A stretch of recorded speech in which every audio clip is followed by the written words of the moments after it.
ვილაპარაკე ფანერა როგორ უნდა ავაწყოთ, მოკლედ, იმიტომ ბევრი კითხვა იყო და მოკლედ მაგაზე ვისაუბრებ. რომელი ჯობია ფანერა თუ ხე? ხე ჯობია ფუტკრესთვის ცალსახად რა და ფანერა ჯობია ცალსახად მეფუტკრესთვის. ხე იმიტომ ჯობია, რომ მოკლედ სითბოს რეგულირება უფრო მარტივია, ფუტკრესთვის როცა არის ხე, იმიტომ რომ ფორები აქვს. ფანერა არის დაპრესილი და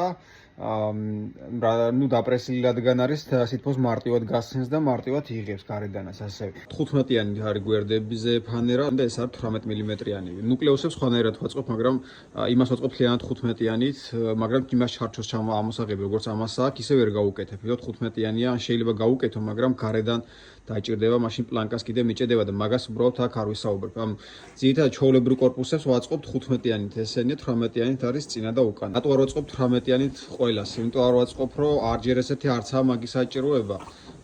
და მეორე ძალიან ძიმე გამოდის. ქართულ მასალას როცა ვყიდულობდი ხე და იმით ვაწყობდი სკებს, საკმაოდ ძიმე გამოდიდა 18-იანი ფანერით აწყობილი კორპუსები და ამიტომ სად გქონდა სიმძიმეს აქვს დიდი მნიშვნელობა. მაგრამ ძალიან ძიმე კორპუსი უკვე მოუხერხებელია.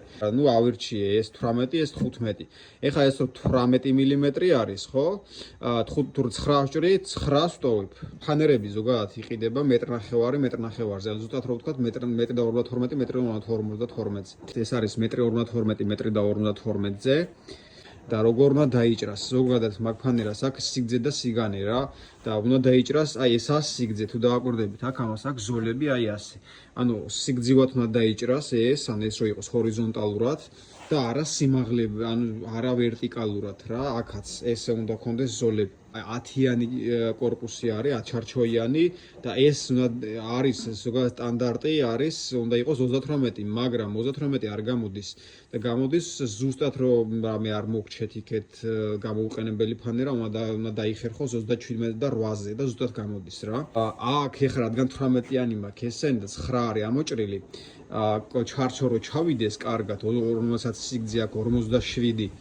ეს გვერდითი ფიცარის სიგრძე არის 59 და 2. გავზომოთ. კი ბატონო. ანუ ერთი ფანერა დაახლოებით დაგიждდება 55 ლარი, დაბალ ხარისხი უფრო იაფი ეღირება დაჟე. ფასდაკლებებში უფრო იაფად იყიდოთ, ეს ალბათ 60 ლარი ან 65. ერთი დადანისკა დაგიждდება 15 ლარამდე მოკლედ მარტო ესა და ეს ალბათ დაждდება 13 ლარი. შურუფი აქვს 3, 4 შეიძლება, მაგრამ 3-იც კმარა. აი ეს არის 4 მმ 50 მმ-ზე შურუფი. სახელურები აქვს ყველა მხარეს. რა თქმა უნდა ეს გამოიხარშება, ამაზე 120-130 გრამი პარაფინი დაგჭირდებათ. 15 ლარი მაინც დაჯდება, უბრალოდ მასალა რა. დადანი შედარებით უფრო ძვირი დაჯდება. რითი ჯობია ხა ეს ხეს? ხე უნდა მოიტანო, უნდა გააშრო, დანადგარი უნდა ქონდეს, მერე ხჩენი თითების ბევრი უნდა ქონდეს, რომ დაგაკლდეს.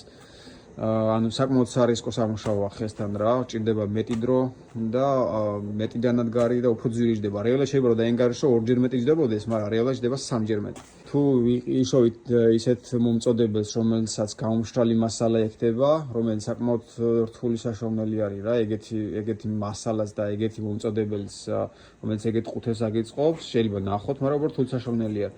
ნუ მინიმუმ 2-ჯერ ძვირი დაგიждდებათ რა და ეს ახლა მარტივია, თქვა დაგაგდა კორპუსი და ჭირდება მეორე დღეს კორპუსი და უცებ ხეს ვერ ავაწყობ, როცა გეჩქარება, მიდიხარ, ყიდულო ფანერას, ჭრი, აწყობ, ხარშავ, მეორე და მესამე დღეს უკვე გააქვს რა. სად ვყიდულობ მე ხა მაგას კონკრეტულად არ ვთქვა რა, ნუ კონკრეტული ადგილის დასახელებას არ ვაპირებ, ბევრ ადგილზე იყიდება ძალიან რა, მოკლედ ავაჯის ისინი სადაც იყიდება ფანერები და ისინი ყველგან ნახავთ მოკლედ ამას. რომ რამოდენიმე ხარისხი არის, მოკლედ ეს არის კარგი ხარისხი, მაგრამ აუცილებელი არ არის, მყავს მე მეგობრები, რომლებიც ნუ შედარებით დაბალ ხარისხის ფანერას იყენებენ, 3-4 ფანერას იყენებენ, ეს მე მგონი 2-3 ხარისხის, ან 1-2 ხარისხის, ზუსტად არ ვიცი. მაგრამ ნუ ისიც იდეალურად მუშაობს და შედარებით იაფიღებს და მოკლედ ეგეც შეგიძლიათ რა. გამოცდა დაბალი ხარისხის ფანერაც გამოიყენოთ. რაც შეეხება დაჭრას, ხალხში არ დაჭრათ, აზრი არ აქვს, 5 ლარად ამ ერთ ფანერას ყველგან დაგეჭრიან და არ იწვალოთ, იმიტომ რომ ზუსტ ზომებზე დაგეჭრიან და თქვენ სახლში უნდა გქონდეთ ისეთი დანადგარი და მოკლედ არ ღირს, შეიძლება იწვალოთ, მაგრამ მაინც სიზუსტეს მაინც ვერ დაიცავ და არ ღირს რა მოკლედ რა. ავეჯი სადაც ამზადები შეგიძლიათ იქ მიიტანოთ და დაგიჭრიან, ან შეიძლება სადაც ფანერას ყიდულობთ, შეიძლება იქაც გქონდეს და იქაც დაგიჭრა. ხო ეგ არის ძირითადი რაღაცა, რასაც მე ვაკეთებ, ბევრი სხვადასხვანაირად აკეთებს ფანერის ყუთებით. ეს არის ჩემი მეთოდი რა, ესე რომ ვთქვათ.